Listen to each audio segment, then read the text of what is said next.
Bienvenue sur WiseCat. Dans cette vidéo, on va voir comment faire un running total avec Excel et Power BI. J'ai fait une vidéo sur la mise en place d'un total cumulé par intervalle de temps et dans cette vidéo, on va faire quelque chose de légèrement différent, ce qu'on appelle un running total, soit simplement un total cumulé sans prendre en compte l'intervalle de temps. Bizarrement, c'est un peu compliqué à faire en DAX. Je vais proposer une méthode, mais il y en a peut-être d'autres. Cette vidéo va faire référence à trois fonctions DAX, Calculate, Filter et All. Vous retrouverez un lien vers ces vidéos dans la description. De même, si vous voulez faire les manipulations avec moi, les données sont aussi en lien dans la description de la vidéo. Si vous avez des suggestions de thèmes de vidéo, n'hésitez pas à me laisser un commentaire. On va commencer par regarder les données. Donc j'ai simplement deux tables. La table vente qui retrace le numéro de commande, le numéro de produit, la date de la commande et le montant. Et la table date qui retrace l'ensemble des dates de la période et différents attributs de ces dates comme l'année, le numéro du mois, le mois, etc. Si je vais dans Power Pivot, au niveau du modèle de données, les deux tables ont déjà été chargées dans Power Pivot. Et si je vais dans la vue de diagramme, j'ai une relation qui a été mise en place. La clé primaire de la table date est une clé étrangère de la table vente et on a une relation de type 1 à plusieurs. Pour faire notre running total, on va créer un tableau croisé dynamique. Dans le volet champ de tableau croisé dynamique, j'ai mes deux tables qui apparaissent. Je vais commencer par créer une mesure qui retrace la somme du chiffre d'affaires. Je vais aller dans mesure, nouvelle mesure, je vais l'appeler chiffre d'affaires et ça va simplement être la somme du champ montant de la table vente. Au niveau du format, je vais choisir un nombre entier et utiliser le séparateur de milliers. OK. Donc voilà mon chiffre d'affaires total et je vais ventiler ce chiffre d'affaires par date. Je vais venir placer le champ date dans les lignes et je vais faire un regroupement. Donc je vais faire un clic droit, grouper. Je vais grouper les données par année et par mois par exemple. Et voilà le résultat. Pour notre running total, ce que je propose, c'est dans un premier temps de mettre en place la formule et ensuite on va l'expliquer étape par étape. Je vais commencer par créer une nouvelle mesure.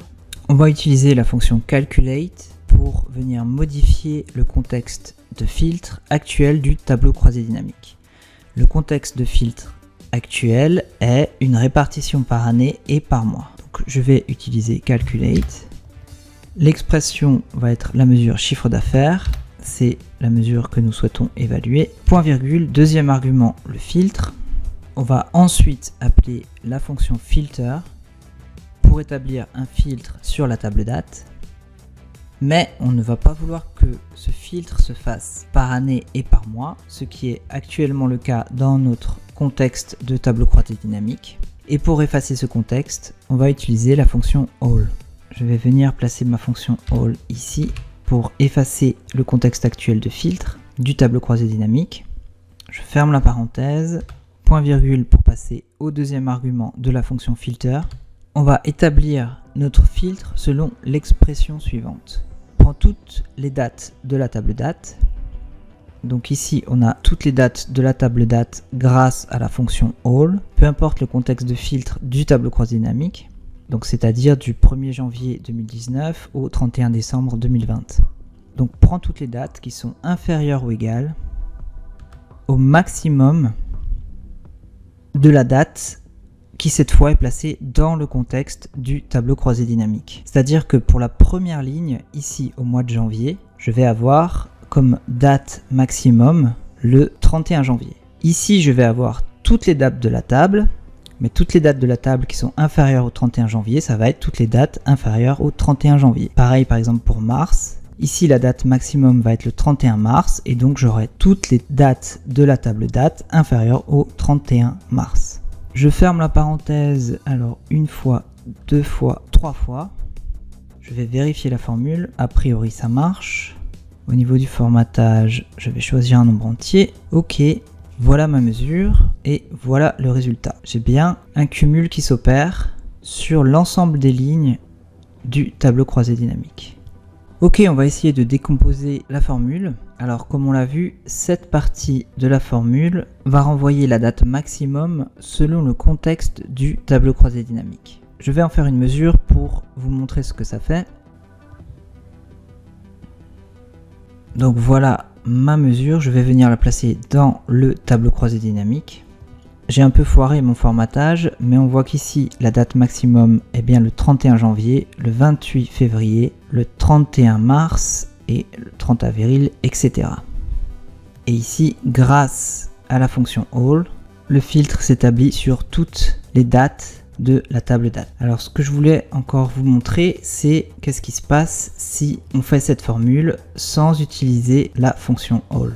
Je vais simplement supprimer cette mesure du tableau croisé dynamique. Je vais créer une nouvelle mesure et je vais juste enlever ici la fonction all. Voilà ma formule, donc sans la fonction all. Je vais venir la placer dans mon tableau croisé dynamique. Et ici, on voit que ça ne marche pas. En fait, j'ai exactement le même résultat qu'avec la mesure chiffre d'affaires. En fait, ce qui se passe, c'est que si j'enlève all, je me retrouve avec le contexte actuel du tableau croisé dynamique, c'est-à-dire une répartition par année et par mois. Et donc, par exemple, en janvier, pour la date, je vais avoir toutes les dates du 1er au 31 janvier. Et ici, je vais avoir le 31 janvier. Donc, je vais me retrouver avec toutes les dates du 1er au 31 janvier. Idem pour février, ici je vais avoir du 1er au 28 février et ici je vais avoir le 28 février. Alors rapidement je vais faire une représentation graphique donc de ce running total. Je vais juste enlever ça, je vais enlever la mesure chiffre d'affaires, je vais sélectionner une cellule de mon tableau croisé dynamique, je vais aller dans insertion, graphique recommandé, je vais choisir un graphique en R, ok, et donc voilà le résultat. J'ai bien un cumul qui s'opère tout le long sur toutes les dates du tableau croisé dynamique.